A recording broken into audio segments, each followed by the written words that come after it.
No trimestre passado, nós passamos 13 domingos, 3 meses, estudando sobre o Evangelho de João. E o Evangelho de João, como a gente falou aqui diversas vezes, ele foi escrito pelo apóstolo João, destinado à igreja.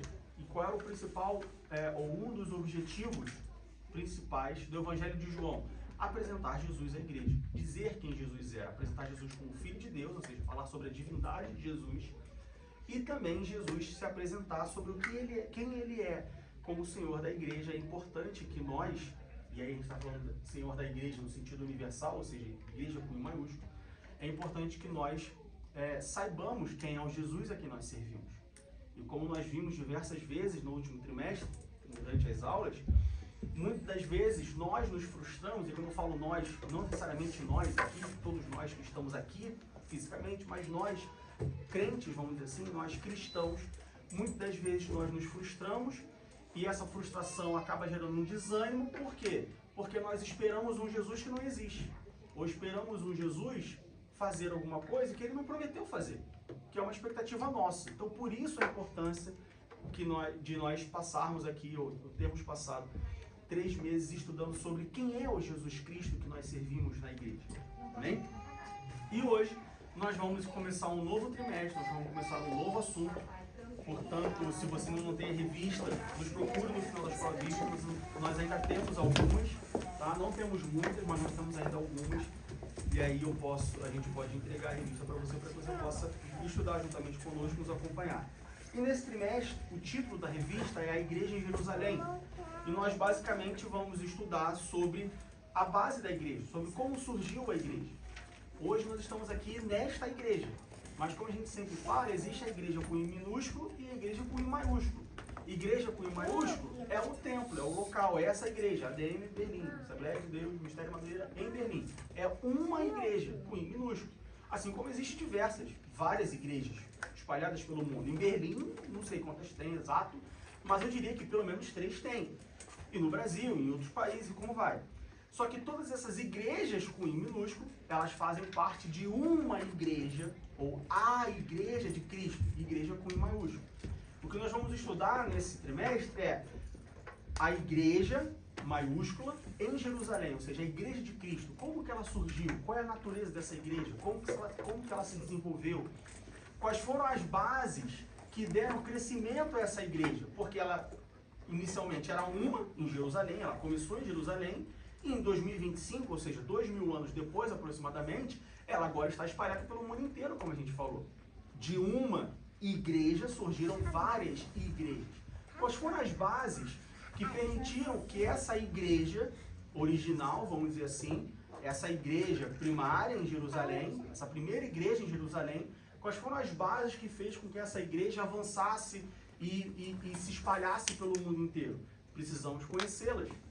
Porque se essas bases permitiram que uma igreja, logo após, vamos dizer assim, 50 dias depois, 50 dias mais 40 dá 90 dias depois, cerca de 3 meses depois do fundador dessa igreja, Jesus Cristo, ter morrido, se eles conseguiram avançar, se eles conseguiram expandir, se eles conseguiram crescer naquele ambiente, naquele contexto, que a gente já conhece, ou muitos de nós já conhecemos, e vamos ver ao longo do trimestre, um contexto de perseguição, um contexto de dúvida, como a gente viu no próprio semana passada, um contexto onde os discípulos estavam com medo, apreensivos, por causa de tudo que tinha acontecido.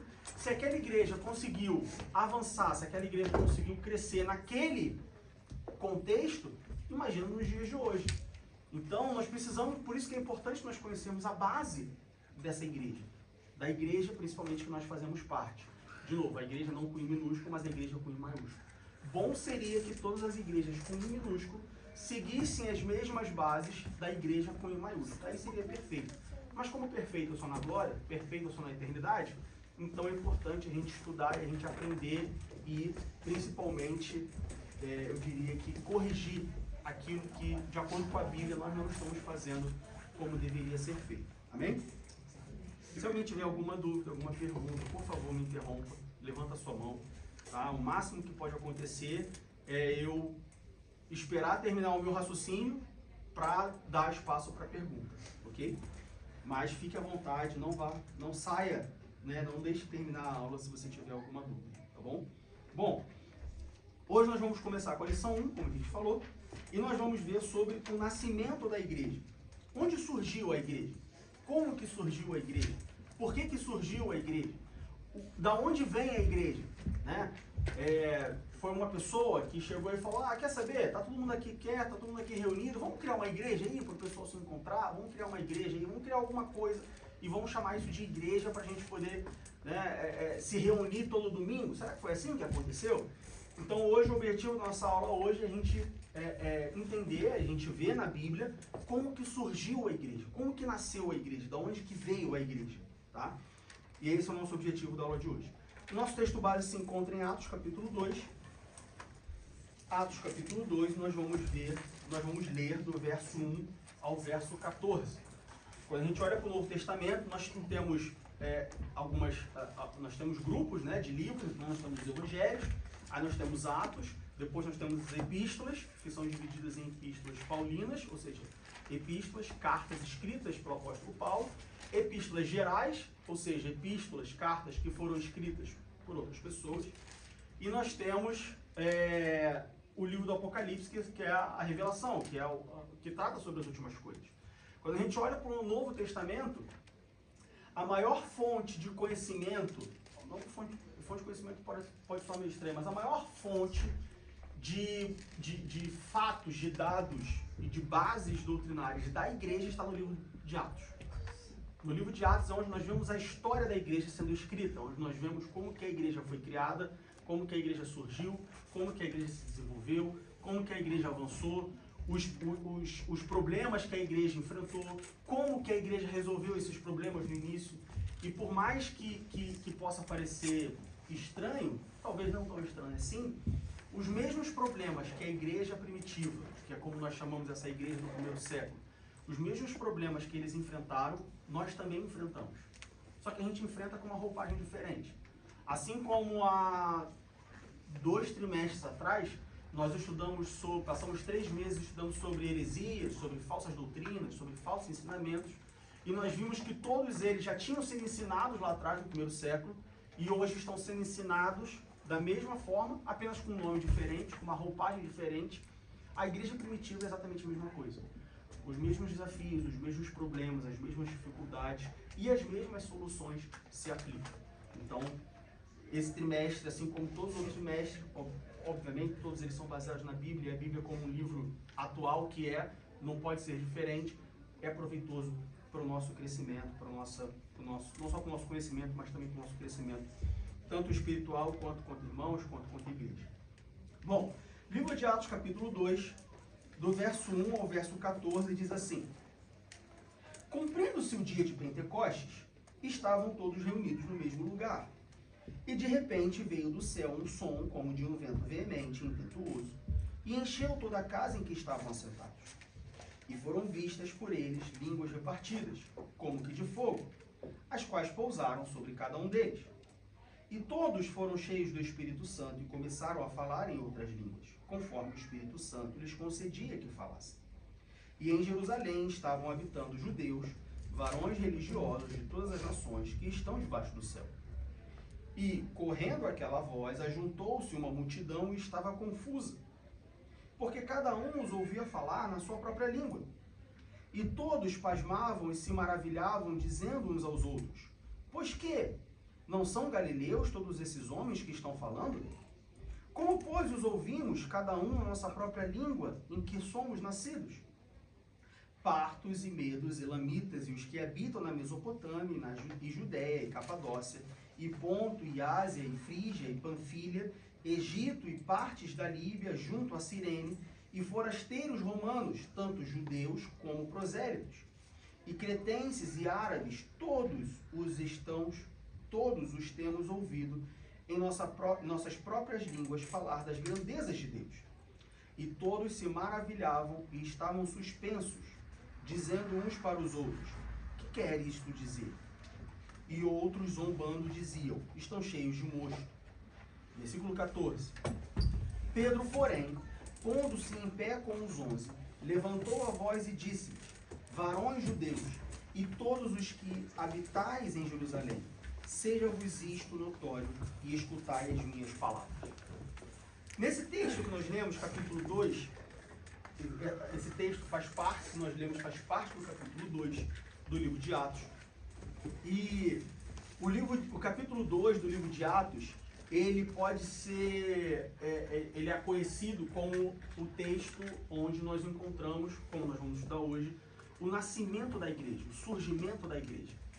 E é muito interessante como que esse texto, e obviamente interessante é apenas uma expressão, porque a Bíblia foi escrita por Deus e Deus como autor da Bíblia, obviamente isso não foi por acaso, mas o capítulo 2 de Atos, ele mostra o surgimento da igreja e ele também mostra o fundamento principal da igreja, ou da pregação da igreja. Por que eu digo isso? Porque aqui no versículo 14, dependendo da sua Bíblia, muito provavelmente a sua Bíblia ela tem algumas divisões nos capítulos, ou nos capítulos. Então o capítulo 2 da sua Bíblia, muito provavelmente ele está dividido em 2 partes, ou 3 partes.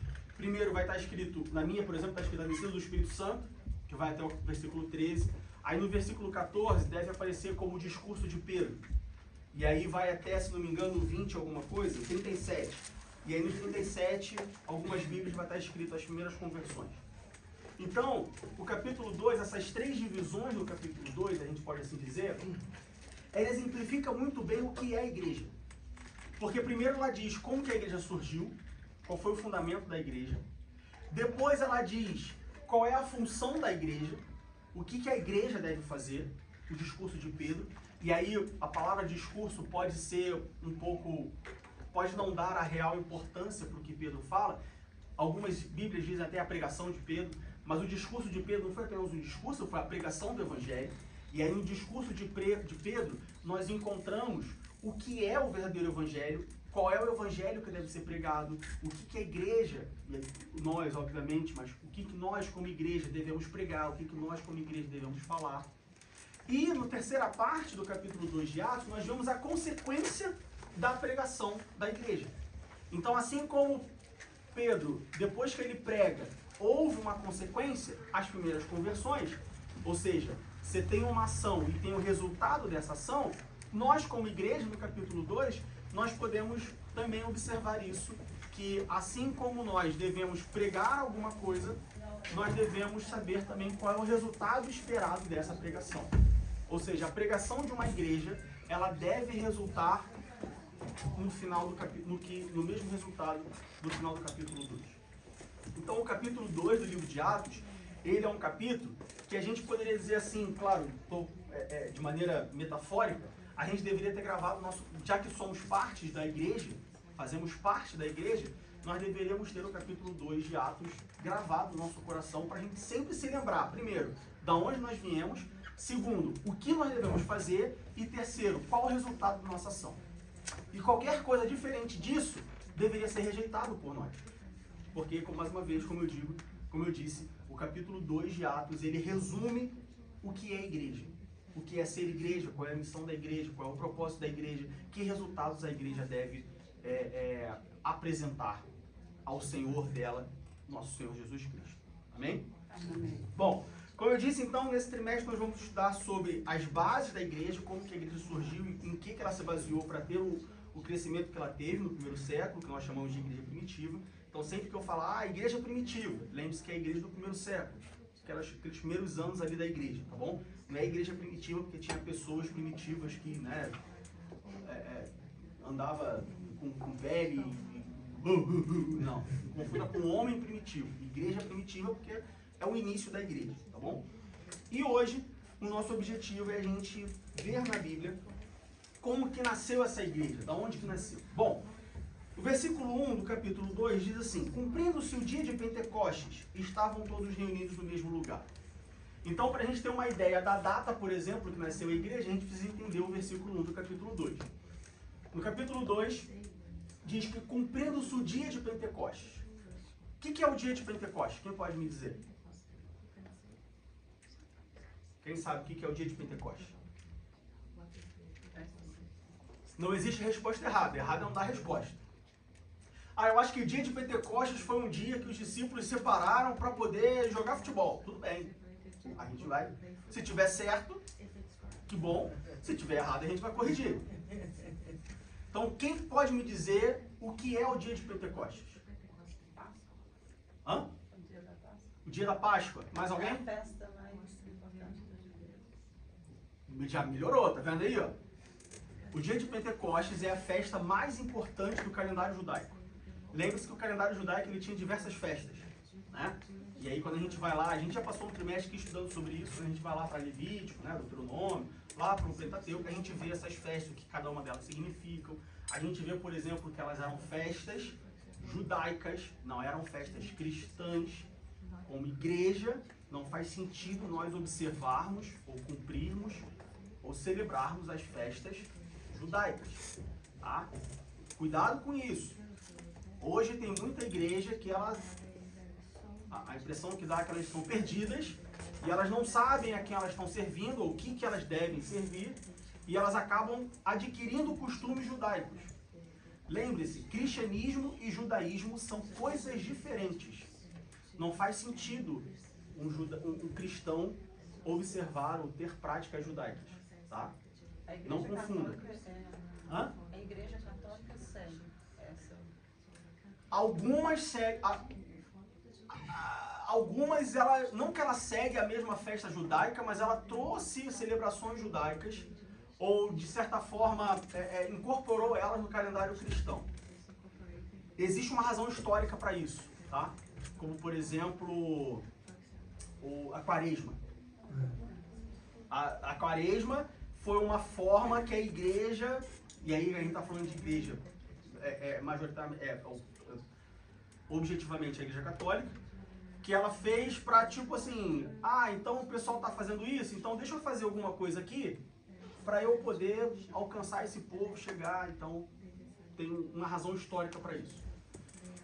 Dia de Pentecostes, ele é a festa, ou a festa de Pentecostes é a festa mais importante do calendário judaico. A festa de Pentecostes, ela acontecia 50 dias depois da Páscoa. Pente 5. Então a festa de Pentecostes acontecia 50 dias depois da Páscoa. Eu falei 90 no início, né? Não é 90, são 50 dias. 50 dias depois de Jesus morreu, que eu confundi os 40 entre Jesus morrer e subir aos céus e botei mais 50. Então, 50 dias depois da Páscoa, era celebrado, ainda é celebrado hoje, no judaísmo, o dia de Pentecostes, a festa de Pentecostes.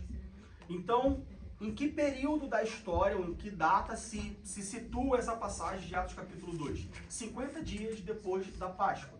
50 dias depois que Jesus foi preso, né? 47 dias depois de Jesus ter ressuscitado, porque Jesus foi preso na noite da Páscoa, e aí ele morreu no dia seguinte, e 3 dias depois ele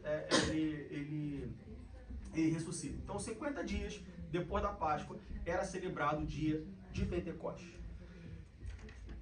Então a gente situou o nascimento da igreja no período da história, num ponto da história, 50 dias depois da Páscoa.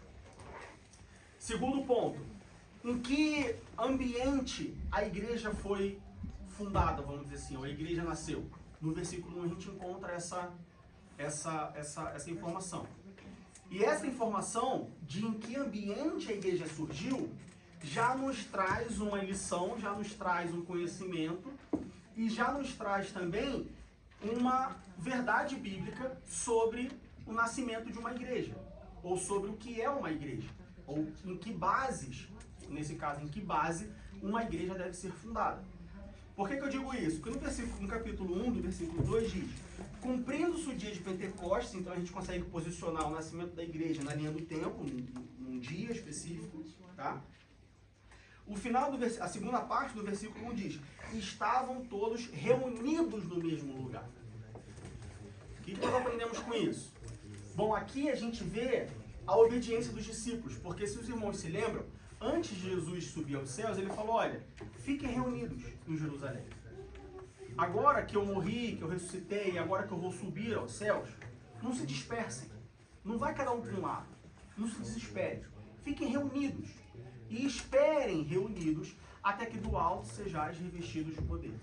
Então Jesus ele faz uma promessa, mas ele dá uma ordem, ele faz um pedido para os discípulos. ele fala para os discípulos fazerem alguma coisa. Então aqui a gente vê que a igreja, ela nasceu num ambiente onde, primeiro, tem obediência. Se não tiver obediência, não tem igreja. Tem que ter obediência. Se os discípulos não tivessem obedecido a Jesus, não teria igreja. Mas porque os discípulos obedeceram o mandamento, vamos dizer assim, a ordem ou o pedido de Jesus, porque eles ficaram em Jerusalém, assim como Jesus tinha pedido, a igreja nasceu. Então uma igreja, ela não pode nascer de uma desobediência. Não é bíblico. Não faz sentido uma igreja nascer no meio de desobediência. É uma base doutrinária. É uma verdade bíblica.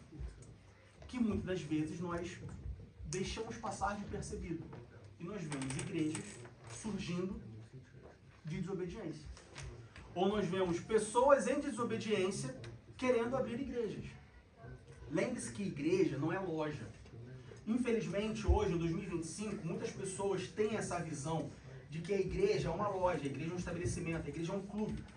A igreja é algo que eu faço assim, quer saber? Poxa, eu tenho que andar 7 km para chegar na igreja. Eu vou abrir uma igreja aqui perto da minha casa. E aí abre uma igreja como se abrisse um clube. Como se eu falasse assim, quer saber? Eu gosto muito de futebol, então eu vou abrir aqui um clube de futebol para jogar futebol com os meus amigos. Igreja não é clube. Igreja não é um lugar onde eu vou quando eu quero. Igreja é um lugar onde eu encontro os meus irmãos, congrego com os meus irmãos, que professam a mesma fé. E o que a gente faz lá? Nós servimos a um Deus. O Deus a qual nós servimos. Então a igreja, ela não é um local. Ela se reúne no local. Mas a igreja não é um local. A igreja somos nós, é o que a Bíblia nos diz. Nós somos a igreja, que nos reunimos nesse local. Sozinho, eu não sou a igreja. Sozinho, eu sou o templo do Espírito Santo. Mas a própria definição da palavra igreja indica grupo de pessoas. Então, a ideia errada, o ensinamento errado de que eu não preciso frequentar uma igreja, porque eu sou a igreja, você não é igreja. Eu não sou igreja. Nós somos igreja. Diego, mas minha família tem 5 pessoas, então eu sou a igreja. Bom, se você for bem literal, sim, se as 5 pessoas da sua família professam a fé em Jesus Cristo, servem ao mesmo Deus, então, vamos dizer assim, literalmente, vocês são igreja. Mas não é igreja, vocês são uma família. A igreja é uma reunião de famílias, é um conjunto de famílias.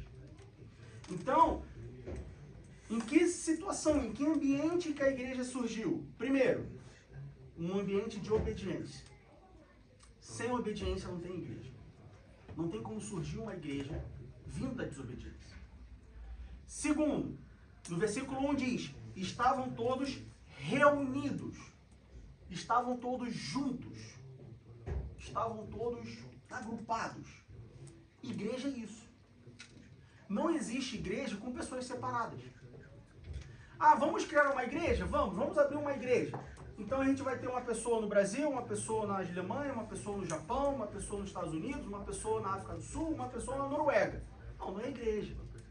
É uma reunião de crentes, virtual, mas igreja, assim, tudo bem que vivemos em 2025, internet aproxima e tudo mais, mas essencialmente não é igreja. É um grupo de pessoas que se reúnem online. E existem muitos desses grupos, e é bom que existam esses grupos.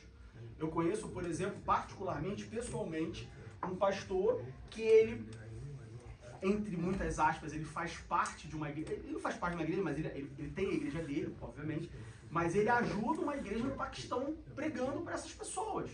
Porque as pessoas lá não podem se reunir em templos, porque são perseguidos. Se souberem que essas pessoas se reúnem numa igreja, elas são mortas. Então eles se reúnem numa casa, e aí, como é uma igreja nova, eles contam com a ajuda de pessoas pelo mundo para levar o evangelho. Não levar o evangelho no sentido de pregar o evangelho, mas de levar ensino, doutrina e pregação e tudo mais. Não deixa de ser uma igreja. Mas veja, por que eles se reúnem dessa forma? Porque tem uma perseguição, tem um motivo, tem uma razão. tem um motivo pelo qual eles precisam ser assim. Não é que eles querem. Tudo que eles mais querem, possivelmente, é estarem reunidos num templo. Mas circunstâncias dizem que eles só podem se reunir assim, então tudo bem. Mas veja que Atos capítulo 2, versículo 1 diz que igreja é quando todos estão reunidos pessoalmente. Tem que ter esse calor humano. Tem que ter essa reunião. Tem que ter esse comportamento de por que você não foi na igreja ontem?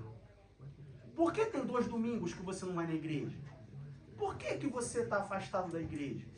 Nem ninguém querendo saber da sua vida. Bom, de certa forma, do ponto de vista espiritual, não deixa de ser.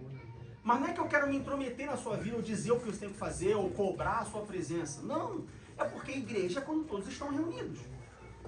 Se nós temos aqui talvez 20 pessoas, mais ou menos, se cada um for para um lado, nós não somos mais igreja.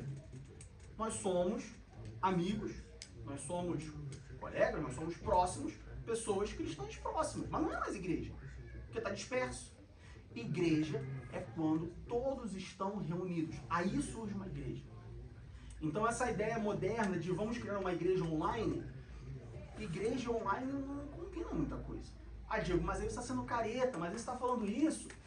Mas poxa, é óbvio que lá no primeiro século, que lá em 30 depois de Cristo, não tinha como ter igreja online, porque não tinha internet. Então, uma limitação que a tecnologia quebrou essa barreira. E hoje, então, podemos ter uma igreja online. Cuidado. Cuidado, porque uma das estratégias de Satanás é justamente tornar a verdade mentira. E a mentira em verdade. Talvez o discurso de não, em 2025 é possível nós termos uma igreja online, seja uma estratégia de Satanás para diminuir a importância da igreja, para afastar os irmãos dentro da igreja e com isso enfraquecer a igreja. E uma igreja enfraquecida, ela é facilmente derrotada. Cuidado. O que muitas vezes nós entendemos, nós vemos como avanço tecnológico, nada mais é do que estratégia do inimigo. Então, cuidado. Cuidado com isso. Atos capítulo 2, versículo 1 nos mostra aqui como que a igreja surgiu. Reunidos. Todos reunidos. Como que a igreja, e a gente vai ver isso ao longo do trimestre, como que a igreja sobreviveu. E por que eu digo sobreviveu? Porque, de fato, no primeiro século, a igreja foi uma sobrevivência. Interessante, a igreja foi uma sobrevivência, uma sobrevivência junto com crescimento. Coisa que é difícil você ver. Normalmente, ou você vê crescimento, ou você vê sobrevivência. A igreja primitiva, ela não só sobreviveu, mas ela cresceu. Olha que interessante. Você conhece algum exemplo de instituição que sobreviveu e cresceu ao mesmo tempo? É difícil. Pensa, por exemplo, durante a Covid, durante a pandemia. Muitos negócios sobreviveram. Muitos negócios cresceram. Mas sobreviver e crescer ao mesmo tempo é difícil. Normalmente, ou você sobrevive ou você cresce. A igreja, ela sobreviveu e cresceu ao mesmo tempo. Porque ela é a igreja de Deus, ela não é a igreja dos homens. E como que eles fizeram isso? Juntos. Todo tempo em Atos dos Apóstolos você vê as pessoas juntas. E reunidos. Juntos. Você vai ver esse padrão nas escrituras, em Atos, no livro de Atos. As pessoas, os membros da igreja, a igreja, ela estava sempre reunida, junto, na casa, reunido, junto, na casa, reunido, junto, na casa. Existe um padrão. Uma das bases da igreja é todos estarem reunidos. Diego, mas eu não posso me reunir. Tudo bem, existem outras igrejas. Não existe só a DM Berlim. Procure outra igreja, mas procure uma igreja. Que seja outra igreja, mas esteja reunido numa igreja. Porque a igreja é uma reunião de pessoas. Igreja, por si só, como eu disse antes, o termo igreja, no grego é chamados para fora. Chamados, plural. Não existe igreja com uma pessoa só. Uma pessoa só, ela é templo do Espírito Santo, mas ela não é igreja. Então, primeiro, obediência. Segundo, reunião. E aí no finalzinho do versículo 1 diz, no mesmo lugar. Pode parecer estranho reunidos no mesmo lugar. Mas aqui a gente tem dois pontos. Primeiro, é possível estar reunido mas não no mesmo lugar. Então a gente pode estar reunido em ambientes diferentes, mas ainda assim reunidos. Mas a gente também tem a ideia de que reunidos no mesmo lugar traz e reforça a ideia de unidade. Veja só, existe união e existe unidade. São coisas diferentes. Reunidos é união. Todos juntos, unidos. Mas unidos para quê? Você pode estar unido com propósitos diferentes. Você pode estar unido, você pode estar reunido com alguém, mas com objetivos diferentes. Buscando coisas diferentes. Um casal, ele está unido. Mas por que muitos casais se separam? Porque eles estão unidos, mas não estão em unidade. Por que muitos casamentos são desfeitos? Porque embora eles estejam unidos, um quer comer pão, o outro quer comer fruta. E o que quer comer pão não trabalha com a hipótese de comer fruta, e o que quer comer fruta não trabalha com a hipótese de comer pão.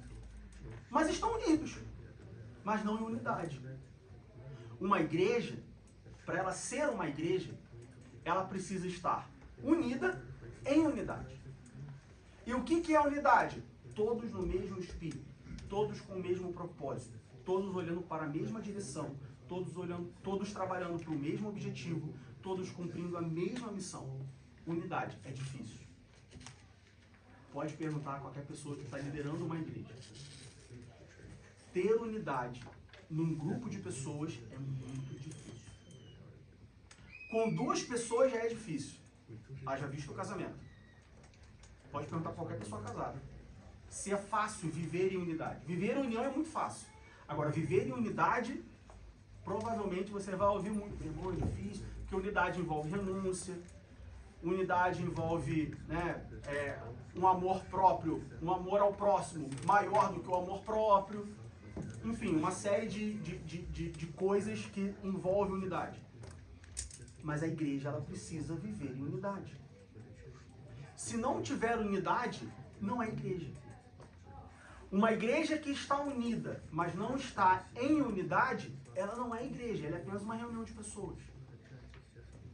E eu gosto muito de fazer essa comparação, de pensar dessa forma.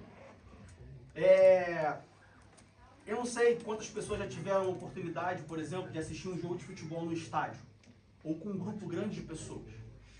E é muito interessante quando você está nessa situação, você tem um grupo de pessoas reunidas com um propósito, assistir o jogo de futebol. Mas muitas das vezes, se não a maioria delas, talvez até todas, elas não estão em unidade. Por que eu digo isso? Porque enquanto um está elogiando o técnico, o outro está falando que o técnico é ruim. Enquanto um gosta do jogador A, o outro está querendo que o jogador que está no banco de reservas entre que aquele jogador A saia, porque ele acha ruim. Um acha uma coisa. Então, pelo menos para mim, é um exemplo claro de pessoas reunidas, mas que não estão em unidade. Elas torcem para o mesmo clube, foram fazer a mesma coisa, mas não estão em unidade, porque cada um quer uma coisa diferente, cada um acha que sabe mais, cada um acha que é um técnico melhor do que o outro, cada um acha que merece mais porque torce para o time há mais tempo. Não estão em unidade. A igreja muitas das vezes se parece com torcedores de futebol. Pessoas que, embora estejam reunidas, não estão em unidade. Só que Atos capítulo 2 nos mostra que para ter igreja precisa de obediência, união e, acima de tudo, unidade. Se não tiver unidade, não tem igreja. Se não tiver unidade, você tem um grupo de pessoas que se reúnem, cada um com o seu propósito. É importante que a igreja esteja unida, que a igreja esteja em unidade, que a igreja esteja olhando todos para a mesma direção. Por isso que uma igreja precisa de um pastor. Hoje tem muitas igrejas que aboliram a presença de um pastor. O que é interessante, porque elas aboliram a figura do pastor, mas continuam com a figura da liderança. Ou seja, só mudaram o nome. Ao invés de chamar de pastor, chamaram de copo de plástico. Mas continua pessoas. É interessante como que muitas igrejas, partiram, né, pro culto em casa. Não, aqui a gente faz um culto em casa, a gente se reúne em células, em grupos, enfim, tem diversos nomes para isso. Pequenos grupos, enfim, tem diversos nomes. Por quê? Mas por que você faz isso? Não, porque na igreja fica aquela coisa muito formal, de uma pessoa só falando, e então a gente prefere se reunir em casa, fica um ambiente mais amigável, fica um ambiente mais íntimo. Mas nesses grupos, continua tendo uma pessoa responsável, um líder. Então é uma igreja. Então você está chamando de igreja, de grupo, uma coisa que é igreja. Você está dando outro nome. Mas precisa, para ter unidade, precisa de liderança. Não existe unidade sem liderança. Diego, mas baseado em quem que você está falando isso? Jesus Cristo. Os discípulos andavam unidos, certo? Eles estavam sempre juntos. E eles andavam em unidade, porque todos eles olhavam para a mesma direção. E por que eles faziam isso? Porque eles tinham um líder, Jesus Cristo, que dava a direção para eles. Se não tiver liderança, não tem unidade. Então a gente vê que para uma igreja surgir, é preciso de obediência, é preciso de união, é preciso de unidade, é preciso de uma liderança. Precisa ter uma liderança na igreja. Cuidado com igrejas que não têm liderança. É preciso. Tem que ter alguém falando, olha, isso está certo e isso está errado. Diego, mas como que essa pessoa vai dizer, baseado em que vai dizer que está certo e está errado? Aí entra a doutrina, a palavra de Deus. Mas que tem que ter alguém dizendo, tem que ter alguém dizendo. Agora, se o que essa pessoa vai dizer está de fato certo ou está errado, aí depende se essa pessoa está falando de acordo com a Bíblia. E aí cabe a mim, como membro da igreja, conhecer a Bíblia. Para eu poder dizer, ó, isso está certo de fato, isso está errado de fato. Cabe a mim, como membro da igreja, ter a maturidade de reconhecer quando estou errado. Não, de fato está errado. A Bíblia é o nosso guia. A palavra de Deus nos diz, a própria Bíblia nos diz que ela é lâmpada para os nossos pés. Nós vimos na semana passada, se não me engano foi na semana passada, uma semana retrasada, Jesus falando que nos lavou pela palavra. Ou seja, a palavra é que nos limpa, a palavra é que nos repreende, a palavra é que nos instrui, a palavra é que nos ensina, é a palavra é que nos dá vida. Então nós vemos que uma igreja, ela precisa de obediência, ela precisa de união, ela precisa de unidade, ela precisa de liderança e ela precisa de Bíblia, de palavra, de doutrina, de conhecimento. Ela precisa que todas aquelas pessoas que reunidas formam uma igreja conheçam a palavra, estudem a palavra. A pregação da palavra não é a função apenas da liderança, não é a função apenas do pastor. Porque quando a gente lê o livro de Atos, nós vemos que todos da igreja pregavam a palavra. Porque pregar a palavra não é uma coisa mágica que uma pessoa tem e ela é... Não. Pregar a palavra é você dizer aquilo que você vive. Pregar a palavra é isso. Eu não sei... Bom, certamente se a gente puxar, historicamente existe um motivo, mas é interessante como que muitas pessoas, elas criam uma barreira na pregação da palavra que não condiz com a vida cristã que dizem que levam, ou que deveriam levar. Que o que é pregar o evangelho? É falar de Jesus. Se eu vivo com Jesus, falar de Jesus deveria ser fácil. Não deveria ser uma coisa difícil. Por que talvez muitas pessoas criam essa barreira, ou foi se criada essa barreira? Talvez porque não observaram o capítulo 2 de Atos. Porque quando a gente vai para o capítulo 2 de Atos, e a gente lê, por exemplo, a partir do versículo 14 até o versículo 36, nós vamos ver que o discurso de Pedro, a pregação de Pedro, nada mais é do que Pedro falando aquilo que ele viveu. Jesus, que morreu, que ressuscitou, que foi crucificado, que morreu pelos nossos pecados, que traz a salvação. Então, não existe essa mística sobre pregação, essa coisa, não, porque o pregador, não. É só você falar a Bíblia. É só você falar o que você vive. Isso é uma pregação. Ensinar é diferente, mas pregar, todo crente é um pregador, todo cristão é um pregador. Ele pode não agir como pregador, mas ele é um pregador. Só que como tem pessoas dentro da igreja que criam essa mística ao redor da pregação e acham que a pregação é somente para umas pessoas, isso faz com que as pessoas não leiam a Bíblia e fiquem somente, vamos dizer assim, passivas no sentido de, bom, eu ouço o que me dizem. Vulneráveis, se tornam vulneráveis. Porque aí tudo que ouve, acredita. Tudo que ouve, segue. Não gera um senso crítico de, será que isso faz sentido? Será que isso realmente está na Bíblia? Será que Jesus realmente disse isso? E isso gera um enfraquecimento da igreja.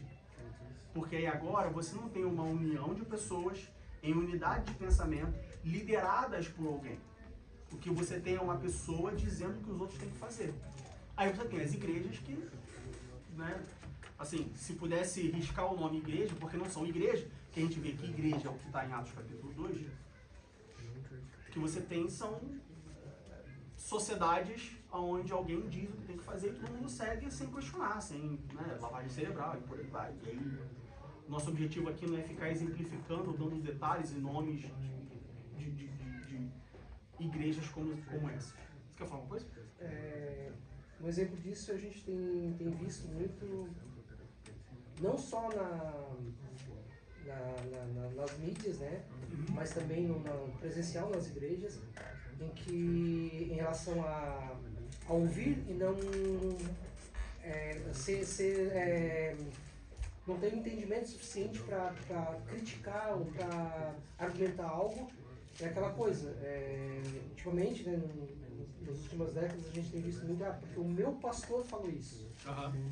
Porque o meu líder disse que é assim. Argumentos, eu tenho argumentos até, né, de familiares que dizem, não, mas o meu pastor disse que é assim. Sim, mas houve uma consulta bíblica, houve um estudo para que esse argumento, não que ele esteja dizendo certo ou errado, né, mas teve um argumento para isso? Ou só concordância nisso? Um raciocínio, né?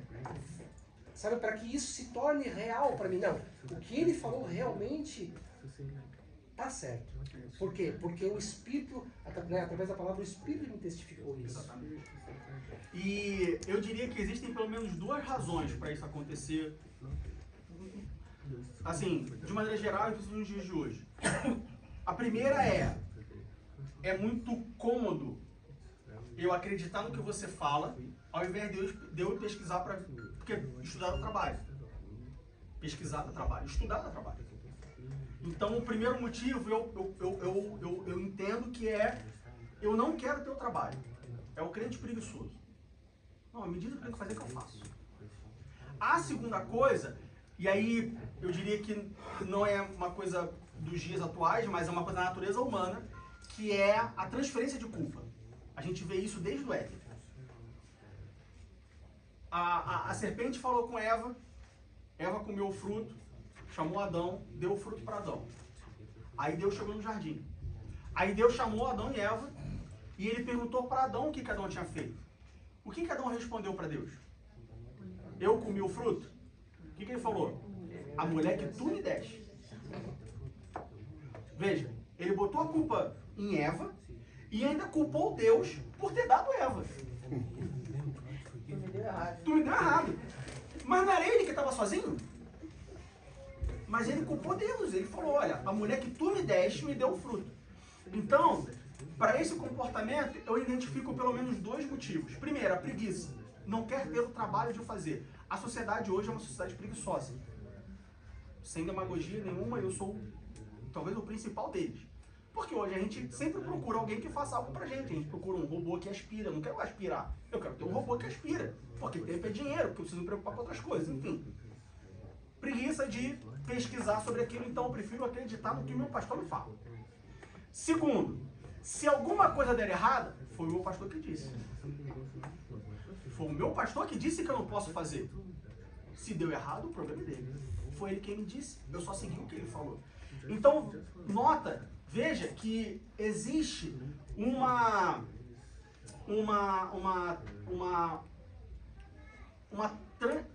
transversão, não sei se transversão é a palavra correta, mas existe uma mudança, ou existe uma... Transferência de responsabilidade.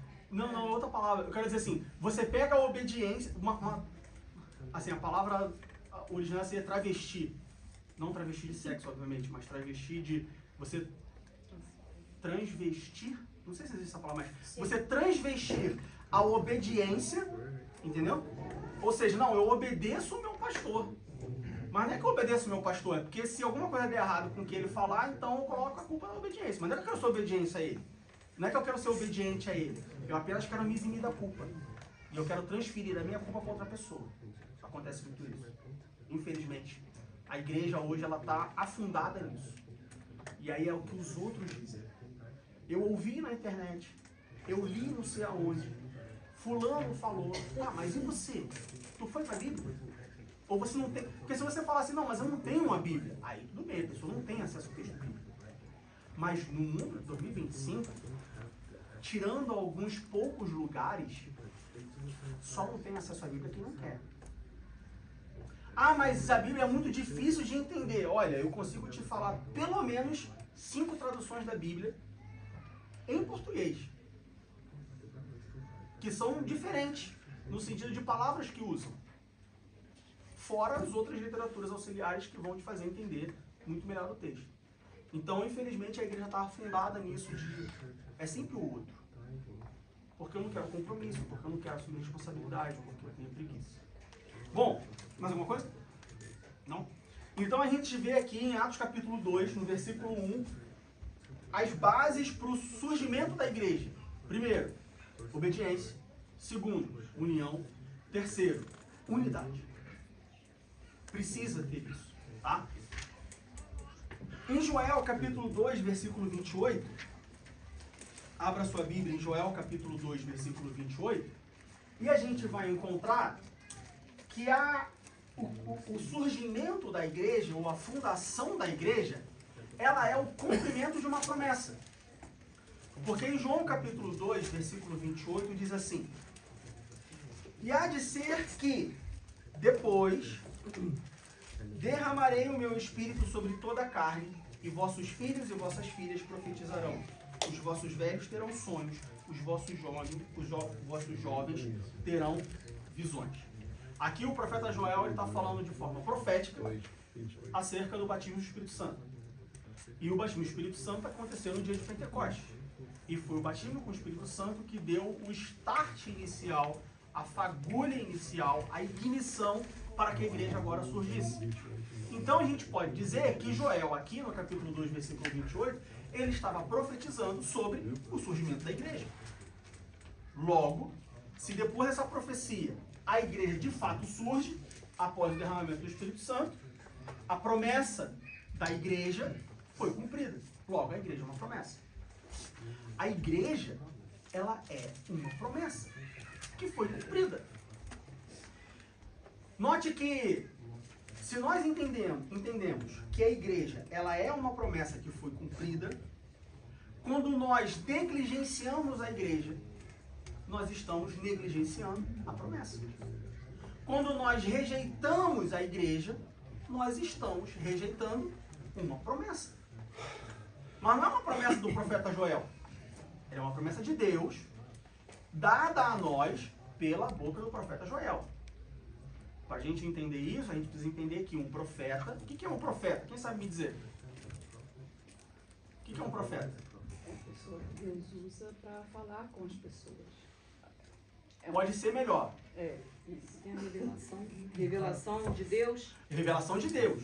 O profeta não fala dele, o profeta fala de Deus. Veja que hoje existe um entendimento diferente do que é um profeta. Muitas pessoas hoje acham que um profeta é uma pessoa que fala de Deus. Um profeta não é uma pessoa que fala de Deus. Um profeta é uma pessoa que fala as palavras de Deus, que é usada por Deus para falar. Então veja, eu falar, porque Deus amou o mundo de tal maneira que o seu Filho unigênito para todo aquele que nele crê, não pereça, mas tenha vida eterna, não faz de mim um profeta. Eu estou apenas recitando a palavra de Deus. Cuidado com isso. É por isso que hoje tem muitas pessoas que se declaram profetas e não são profetas. Ah, fulano é um profeta. Mas por que ele é um profeta? Não, porque tudo que ele fala se cumpre. Bom, se eu falar que amanhã vai estar nublado, vai se cumprir, porque a previsão do tempo diz que está nublado amanhã. Cuidado com o profeta. A maior profecia já revelada, qual é? A Bíblia, a palavra de Deus. Mas aí entra o que o irmão Marcos falou. Ao invés de eu ir lá na Bíblia e eu ler a profecia, a maior profecia já revelada, eu prefiro acreditar numa pessoa. Porque se a pessoa falar e não acontecer, foi a pessoa que falou. Foi eu que entendi errado. Cuidado com o profeta. Nunca teve tanto profeta na história da humanidade. Cuidado com o profeta. Vai para a Bíblia. Vai observar. Julga a profecia. A Bíblia diz para nós julgarmos as profecias. O apóstolo Paulo nos orienta isso. Não julgar o profeta, mas as profecias. Será que de fato foi uma profecia?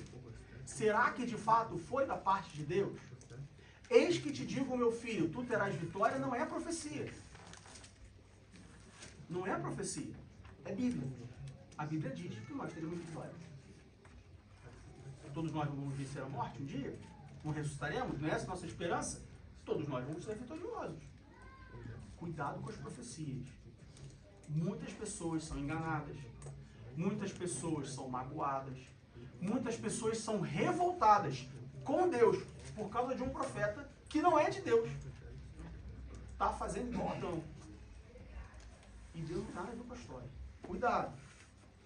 Então, o profeta Joel, no capítulo 2, versículo 28, ele nos faz uma promessa. A igreja. Em Atos capítulo 2, essa promessa é cumprida. A igreja. Negligenciar a igreja, deixar a igreja de lado, desacreditar da igreja, e aí, obviamente, não estou falando dessa igreja, tá, pessoal? Estou falando da igreja de Cristo. É desacreditar uma profecia. Uma promessa, perdão. Não viver a igreja, não fazer parte de uma igreja, é você pegar a promessa de Deus e falar assim, não quero, não serve para mim. Eu já ouvi pessoas falando, Diego, eu não caibo numa igreja. Igreja não é para mim. Eu não consigo. É a mesma coisa que a pessoa está falando. Diego, o que Deus fez para mim, o que Deus reservou para mim, eu não quero. Não dá para mim. É exatamente a mesma coisa. Porque quem planejou a igreja foi Deus. Quem prometeu a igreja foi Deus. Quem executou a igreja foi Deus. Então, quando eu digo que a igreja não é para mim, eu estou falando aquilo que Deus fez não serve para mim. De maneira bem direta. É uma soberba sem tamanho. Porque como que eu posso dizer que o que Deus preparou para mim não serve? Então quer dizer que eu sei mais do que Deus? Então quer dizer que eu me acho mais capaz de Deus do que Deus para decidir as coisas que são boas para mim? Cuidado com isso. É a soberba que muitas das vezes, na maioria delas, se não todas, precede a queda. A igreja foi prometida, cumprida, executada, criada, fundada por Deus. E a própria palavra de Deus diz que tudo que Deus faz é ruim. Tudo que Deus faz é perfeito. Perfeito. Ou seja, não existe 1% de chance de ser ruim. Tudo que Deus faz é perfeito. O que isso nos mostra? Isso nos mostra que quando eu encontro uma igreja que eu julgo não ser boa, é porque eu fiz com que ela não fosse boa. Quer um exemplo? Deus criou o mundo. Ele criou o mundo problemático? Ele criou o mundo o quê? E por que o mundo está do jeito que está? Por causa do homem, por causa do pecado. Mas Deus criou perfeito. Deus criou a igreja perfeita. Mas por que a igreja tem problemas? Por causa do homem. Por causa do pecado. Então, antes de eu apontar o dedo para a minha igreja, e eu só posso falar minha igreja porque eu não estou falando da igreja dos outros. Antes de eu apontar o meu dedo para a ADM Berlim e falar assim, a ADM Berlim tem problemas, eu tenho que primeiro pensar que eu posso ser o problema da ADM Berlim. Talvez se eu sair, a igreja fique perfeita. Já pensou nisso? Tem muitas pessoas que apontam o dedo para a igreja, falando que a igreja tem problemas. Quando, na verdade, elas são problemas. aí elas são o problema. Aí elas saem da igreja e a igreja fica boa. Porque Deus criou perfeito. O problema da igreja sou eu. Ah, Diego, então eu vou sair da igreja para a igreja ficar boa. Não, resolve o problema e fica na igreja. E eu não estou falando dessa igreja específica, estou falando, de novo, igreja como um todo. O que eu quero dizer o que eu quero mostrar para os irmãos é que a igreja que Deus criou, ela é perfeita. Imperfeitos somos nós. Só que para essa imperfeição, nós temos Atos capítulo 2.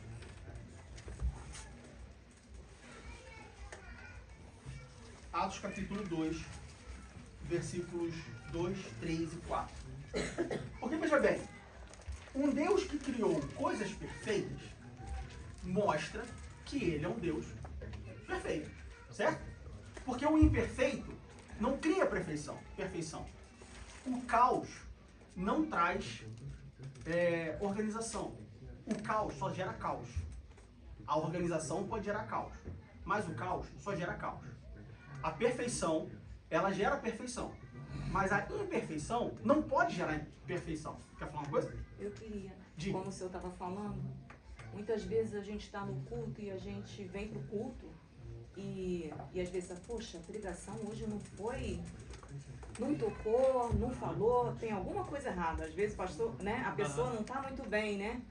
E a gente esquece de olhar, é a gente que não está bem. Exatamente. E aí a gente fica botando culpa no pregador, nos louvores, não me tocou, porque a gente às vezes vem também com a intenção de ser...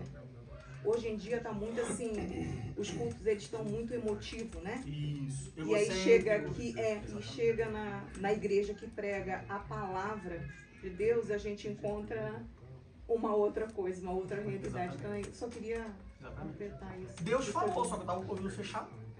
Aí a culpa não é de Deus, a culpa é minha. Se eu abrisse meus ouvidos, eu teria ouvido a voz de Deus. Então Deus, ele é perfeito.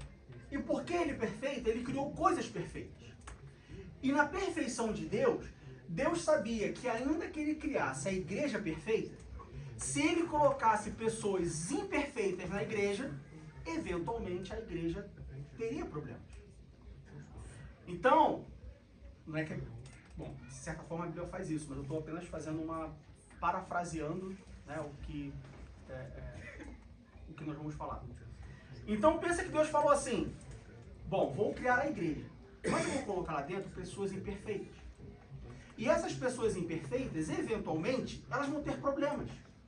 E quando elas tiverem problemas, porque é natural delas, já que elas têm uma natureza pecaminosa, essa igreja perfeita que eu criei vai começar a se autodestruir. Então eu preciso ter um jeito de colocar pessoas imperfeitas na igreja perfeita, mas prover um meio para que elas possam se aperfeiçoar. Porque se as pessoas imperfeitas forem se aperfeiçoando, eventualmente a igreja vai ser perfeita. E como que Deus fez isso? Quem sabe dizer? Através da construção. É por isso que em Atos capítulo 2, do verso 2 ao verso 4, nós vemos como que a igreja foi criada. Nós já vimos o contexto que a igreja foi criada. 50 dias, depois da Páscoa, todos reunidos, obedientes, em unidade. Sentadinho e esperando. E a gente poderia até falar sobre organização, porque estava sentado, tá? Veja que no versículo 2 diz, a gente vai ler no versículo 2 agora, mas no final do versículo 2, apenas dando um spoiler para os irmãos, diz que encheu da casa em que estavam assentados. Eles não estavam, né, dançando, bagunçando, né, em pé, pulando, correndo. Eles estavam assentados. E aí a gente pode ter uma outra aula só sobre organização. A igreja precisa de organização. Não é que quer botar ordem. Não, a igreja precisa de organização. Porque ela foi formada, fundada num ambiente organizado. Paulo tem um texto gigante só sobre a organização da igreja. Mas aí no versículo 2, 3 e 4, nós vemos como que Deus... Qual a forma que Deus criou essa igreja? Versículo 2. E de repente veio do céu um som, como de um vento veemente e impetuoso, e encheu toda a casa em que estavam assentados. E foram vistas por eles línguas repartidas, como que de fogo, as quais pousaram sobre cada um deles. E todos foram cheios do Espírito Santo e começaram a falar em outras línguas, conforme o Espírito Santo lhes concedia que falassem. Aqui nós temos 3 versículos que são... rico é pouco. São trilionários em valor para a igreja. Por que eu digo isso? Primeiro, Deus ele sabia que se ele pegasse uma igreja perfeita e colocasse pessoas imperfeitas, era questão de tempo dessa igreja ruir. Então ele fez o quê? Vou fundar a igreja pelo Espírito Santo. Com o Espírito Santo. E eu não vou dar o Espírito Santo pontualmente como eu estava fazendo no Antigo Testamento. Não vai funcionar. Eu vou derramar o Espírito Santo. E aí quando a gente observa a palavra derramar indica abundância. A palavra derramar indica, olha, o quanto quiser, à vontade. Se eu pegar um saco de bala e eu colocar 3 balas aqui na frente, eu falo, olha, se os irmãos quiserem pegar bala, pode vir aqui na frente e pegar bala. Eventualmente, quem levantar por último vai ficar sem bala. Agora, se eu pegar um saco de bala e derramar bala no chão da igreja, e falar, ó, pega aí quanto quiser, abundância. Eventualmente vai sobrar bala. O Espírito Santo foi derramado na fundação da igreja. Por que ele foi derramado? Para que todos os que são imperfeitos, busquem a perfeição. A vida cristã é um aperfeiçoamento. Nós vemos isso no Novo Testamento, em diversos momentos. O aperfeiçoamento dos santos. Jesus voltará para buscar a igreja que for santa. Os santos. Santo indica perfeição. O que é santo? Santo vai sem pecado? Sem pecado, perfeito. A vida cristã é uma vida de aperfeiçoamento. Aperfeiçoamento, o próprio verbo conjugado no gerúndio, indica continuidade. Ou seja, ontem eu não era perfeito, ou ontem eu era 10% perfeito. Hoje eu tenho que ser 11%. Amanhã eu tenho que ser 12%. Continuidade. A vida cristã é uma continuidade. É uma caminhada cristã. Jesus não disse que ele é a porta e o caminho? Que tem que andar por ele? Continuidade. Perfeição. Aperfeiçoamento. Perfeição. Aperfeiçoamento. Deus sabia disso. E por isso ele deu o Espírito Santo. Para nos aperfeiçoar. Como Paulo diz, aperfeiçoar para toda boa obra. O tempo inteiro no Novo Testamento nós vemos isso. É uma continuidade, é constante. Você não conseguia ontem. Amanhã talvez você consiga, se você se esforçar. Só que o aperfeiçoamento envolve esforço próprio. Ninguém se aperfeiçoa da noite para o dia. Pode pegar qualquer pessoa, qualquer profissional do mundo. Melhor profissional, pega, sei lá, imagina um profissional que você admira, uma área de atuação que você admira, que seja o melhor na sua área. E pergunta para essa pessoa, você nasceu assim? Ele vai falar, não, eu tive que me aperfeiçoar. Aí você emenda na pergunta e fala assim, e como foi o processo de aperfeiçoamento? Olha, eu afirmo, não vou afirmar, mas eu vou dizer que 99% de certeza a pessoa vai responder, olha, foi um processo de satisfação e dor. Satisfação porque quanto mais você se aperfeiçoa naquilo, mais retorno isso te dá e mais prazer isso te dá. Dor, porque para aperfeiçoar você precisa quebrar, você precisa tentar de novo, você precisa se frustrar, você precisa errar. E por isso a dor. A natureza humana é assim. Como que se constrói músculos? Nós temos um profissional de educação física na casa. Como que se constrói músculos, pastor? Rompendo fibras, aperfeiçoando. Para aperfeiçoar os músculos, precisa romper a fibra dos músculos. E aí o corpo humano ele constrói mais músculos e vai construindo. Aperfeiçoamento envolve dor. Aperfeiçoamento envolve deixar de fazer aquilo que eu quero fazer e sim fazer aquilo que eu preciso fazer. Se perguntar para um atleta, por exemplo, como que ele se aperfeiçoa no seu esporte, ele vai dizer, olha, eu queria ir para a festa, mas eu preciso dormir cedo, porque amanhã tem que acordar cedo. Eu queria comer isso, mas eu tenho que deixar de comer isso, porque eu tenho a minha dieta específica. Eu queria estar viajando com a minha família, mas eu preciso me preparar porque o campeonato está chegando. Não diferente, Paulo compara a vida cristã com uma corrida, um atleta. Coincidência? Não. Bíblico. O Deus perfeito que criou a igreja perfeita e colocou pessoas imperfeitas dentro dessa igreja perfeita, mas deu o Espírito Santo para que eles se aperfeiçoassem. Seguindo aí no nosso texto, e de repente veio do céu um som como um vento veemente e impetuoso, e encheu toda a casa em que estavam assentados. Aí no versículo 3 diz assim: e foram vistas por eles línguas repartidas, como que de fogo, as quais pousaram sobre cada um deles. Muitas pessoas hoje afirmam, dizem que a igreja foi criada por homens. Mentira. Engano. A igreja não foi criada por homens. Como que você afirma isso, Diego? Atos capítulo 2, versículos 3 e 4. A igreja foi criada pelo próprio Deus. O que nós encontramos em Atos capítulo 2, versículo 3, é o que na teologia nós chamamos de teofania. O que é uma teofania? Uma teofania, na Bíblia, é quando acontece um evento onde o próprio Deus se revela através de coisas, sinais. Então, por exemplo, quando a gente vai lá para Êxodo capítulo 19, versículo 6, Êxodo capítulo 19, versículo 6.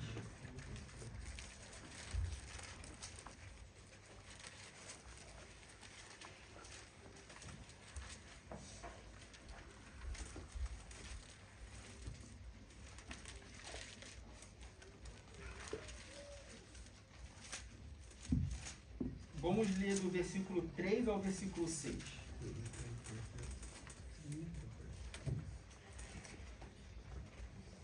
E subiu Moisés a Deus, e o Senhor o chamou do monte, dizendo: assim falarás à casa de Jacó e anunciarás aos filhos de Israel. Vós tendes visto o que fiz aos egípcios, como vos levei sobre asas de águias e vos trouxe a mim. Agora, pois, se diligentemente ouvides a minha voz e guardares o meu conselho, então sereis a minha propriedade peculiar dentre todos os povos, porque toda a terra é minha, e vós me sereis reino sacerdotal e povo santo. Estas são as palavras que falarás aos filhos de Israel. Então, lá em Êxodo capítulo 19, versículo 6 e versículo 16, vamos para o versículo 16. E aconteceu ao terceiro dia, ao amanhecer, que houve trovões e relâmpagos sobre o monte, e uma espessa nuvem, e um sonido de buzina muito forte, de maneira que estremeceu todo o povo que estava do arraial. Então, no capítulo 19 de Êxodo, nós encontramos Moisés subindo o Monte Sinai, falando com Deus, e o povo lá embaixo no Monte Sinai.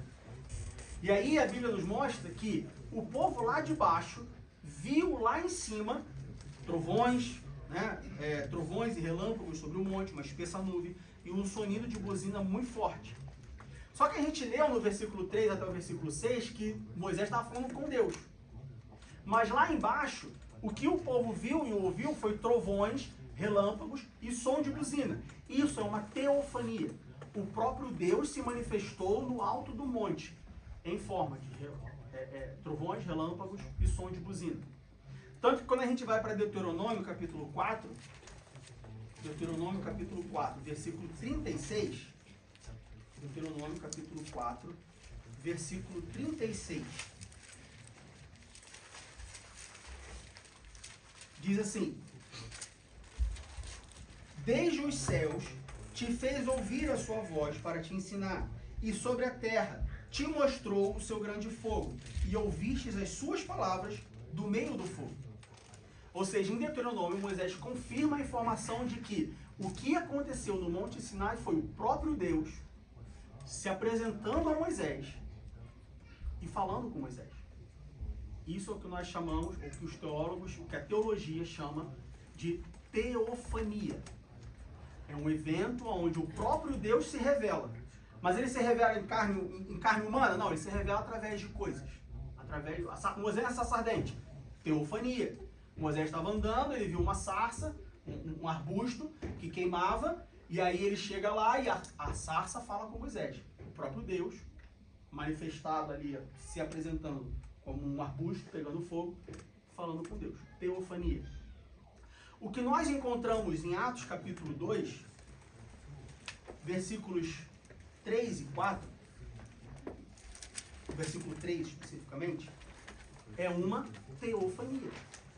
O próprio Deus se apresentando para aquelas pessoas que estavam obedientes, em união, em unidade, sentadas, aguardando o cumprimento da promessa do apóstolo, já promovi o cidadão, aguardando o cumprimento da promessa do profeta Joel.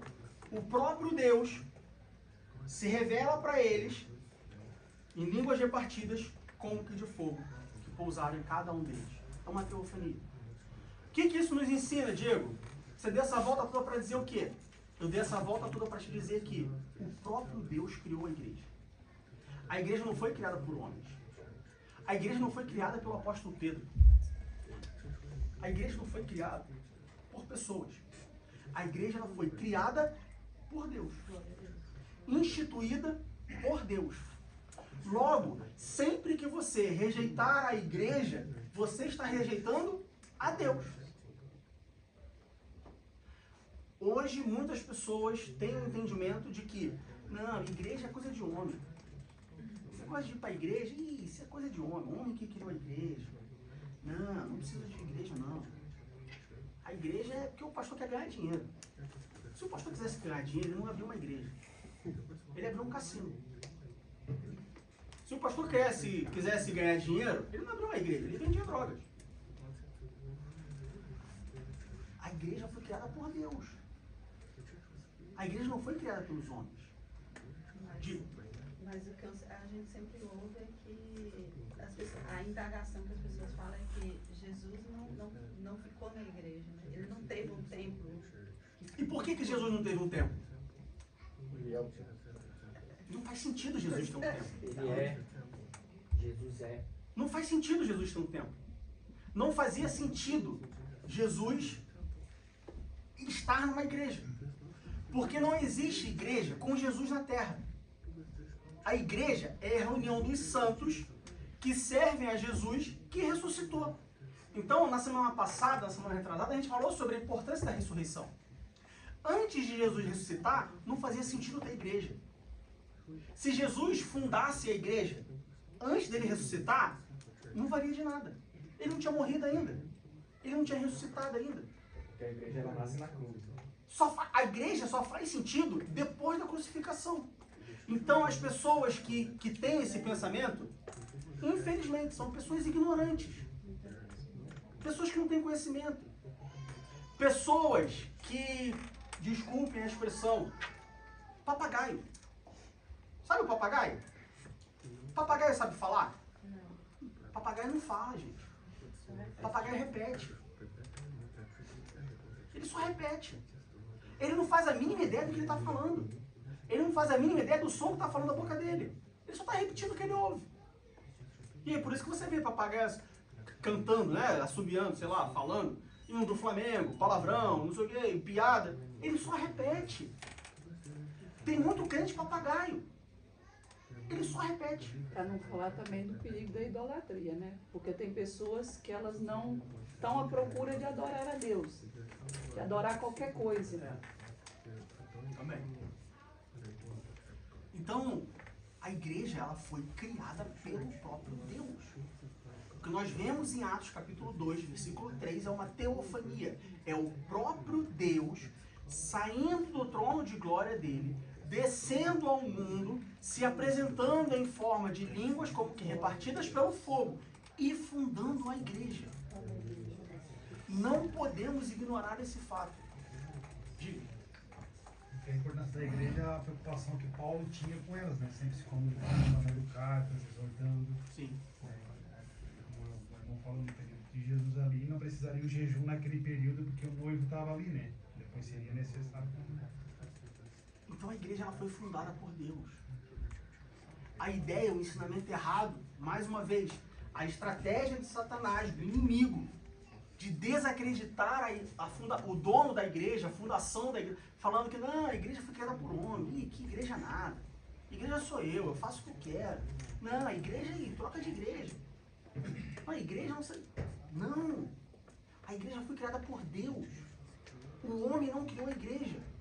Porque se o homem tivesse criado a igreja, seria uma pessoa imperfeita tentando criar algo perfeito. Olha, se o homem, a maior prova de que a igreja foi criada por Deus é o fato dela continuar existindo 2000 anos depois.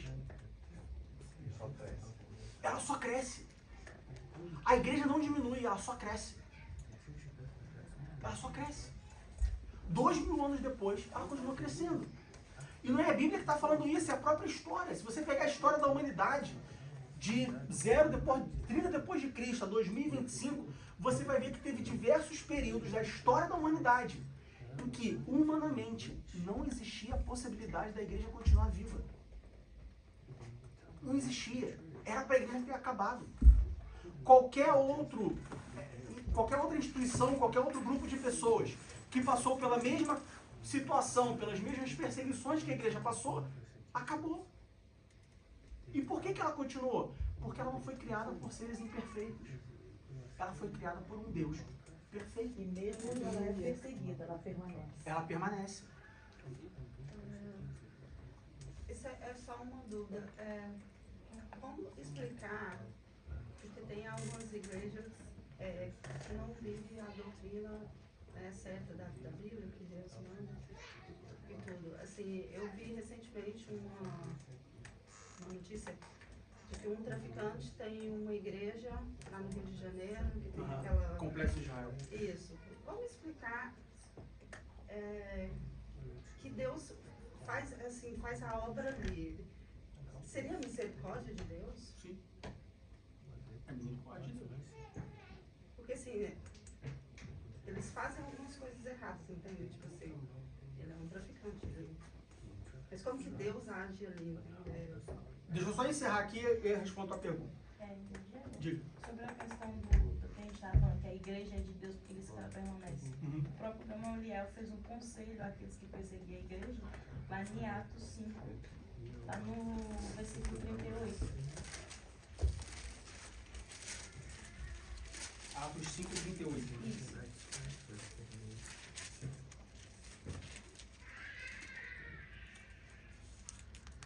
E agora digo-vos, dai de mão a estes homens e deixai-os, porque se este conselho ou esta obra é de homens, se desfará. Mas se é de Deus, não podereis desfazê-la, para que não aconteça, serdes também achados combatendo contra Deus. Por isso que a igreja permanece. É a maior prova, talvez, de que foi o próprio Deus que criou a igreja. Antes, eu preciso encerrar essa aula, e foi só a primeira parte, na semana que vem a gente vai ver a segunda parte dessa aula, que é, a gente viu como é que a igreja foi fundada, tá? E a gente viu que ela foi fundada por Deus. E que um dos meios, ou o meio que Deus deu para que a igreja permanecesse, foi o derramamento do seu Espírito. E aí, na semana que vem, a gente vai falar sobre a importância, ou qual é o resultado do derramamento do Espírito Santo na igreja. Pentecoste. A igreja pentecostal. O que é uma igreja pentecostal? O que é a pentecostal? O que é uma igreja pentecostal? O que é o Pentecostes como fonte ou um meio pelo qual pessoas imperfeitas podem se aperfeiçoar para formar uma igreja perfeita, como foi instituído por Deus, vamos assim dizer. Amém? Bom, respondendo a sua pergunta. Diego, pessoas que fazem coisas erradas. E aí, mesmo assim, Deus opera. Qual é a explicação disso? Bom, vamos lá. Não é querendo aprovar ou certificar o fazer errado, tá? É errado, mas está fazendo. Não, errado é errado. Tá? Então pode ter certeza que uma pessoa que é traficante de droga, uma pessoa que faz algo contra a lei, né? Ilícito, né? E aí, obviamente, mas é perseguição, que é crime perante a Bíblia, vamos dizer assim, né? Acho que ninguém aqui duvida que tráfico de drogas é uma coisa que é errado, é contra a Bíblia. Não é que Deus aprova o que essa pessoa faz. Mas o que nós podemos entender pela Bíblia é que Deus, ele honra a fé da pessoa que está lá enganada. Muitas pessoas frequentam a igreja, e não só a igreja no alto da cidade alta, bairro da Cidade Alta, que é onde fica o complexo de Israel lá. Não só essa igreja, mas diversas igrejas. Muitas pessoas estão ali enganadas. Mas o coração é sincero. Deus, a adoração é verdadeira. Então Deus, na sua misericórdia, ele, né, acaba, como que eu posso dizer? Agindo, considerando. Agora, isso não é desculpa para que as pessoas permaneçam nessa ignorância, né? Porque é uma coisa gradual. A partir do momento que Deus ele começa a agir na vida da pessoa, e a gente vai ver isso na semana que vem, mas a partir do momento que Deus começa a agir na vida da pessoa, e a pessoa começa a crer, a se amadurecer espiritualmente, eventualmente a pessoa vai chegar à conclusão de que, bom, que essa pessoa, porque o pastor dessa igreja, ou o líder dessa igreja está fazendo errado. Então, se é errado, não posso continuar aqui, tem que buscar outro lugar. Mas não é errado porque eu acho que é errado porque está na Bíblia. Na Bíblia diz que está errado, então eu tenho que me desvencilhar daquilo ali, entendeu? Mas, basicamente, fundamentalmente, a misericórdia de Deus, tá? E aí, eu diria que é talvez injusto a gente apontar o dedo e apontar o dedo não para a pessoa, não para o bandido que fundou a igreja, mas sim para a pessoa que humildemente frequenta a igreja. Existem diversos motivos por que aquelas pessoas estão ali. Ninguém mora na favela porque gosta. Ou sim, existem pessoas que moram na favela não porque elas gostam, mas sim porque elas só têm ali, né? É uma discussão até mesmo social. Mas da mesma forma que Deus age com misericórdia com essas pessoas que estão ali frequentando uma igreja que foi aberta por um bandido, oprimido e tudo mais, ele teve misericórdia por mim. A misericórdia de Deus, ela é a mesma. Só que a gente tende a comparar misericórdias e achar que um é mais merecedor da misericórdia de Deus do que o outro. É o exemplo que, depois que eu vim para a Alemanha, talvez eu tenha até usado mais esse exemplo. Qual é a diferença entre eu e Adolf Hitler? Espiritualmente falando. Ele morreu sem salvação. Bom, tecnicamente ele morreu sem salvação. Eu ainda estou vivo e tenho chance de me salvar. Ah, Diego, mas ele matou 6 milhões de judeus. Ele é tão pecador quanto eu. Porque pecado não é matar 6 milhões, matar 6 ou matar um. Pecado é errar o alvo. E não importa se nós errarmos o alvo por 1 centímetro, por 1 metro, por 1 quilômetro. Errado é errado. Não existe pecadinho e pecadão. Então, da mesma forma, a misericórdia de Deus, ela não é diferente sobre a minha vida que nasci, né, no asfalto e não na favela. Misericórdia é misericórdia.